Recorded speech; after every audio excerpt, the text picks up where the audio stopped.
front of me is Motorola Moto G05, and today I would like to show you how you can set up face unlock. Begin by opening settings and scrolling to click on security and privacy. Then scroll again to tap on device unlock and hit face unlock here. Enter your screen lock, tap on setup.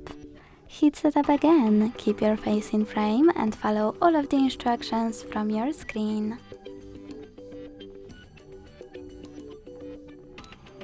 Then manage those options, hit next, tap on got it and go back.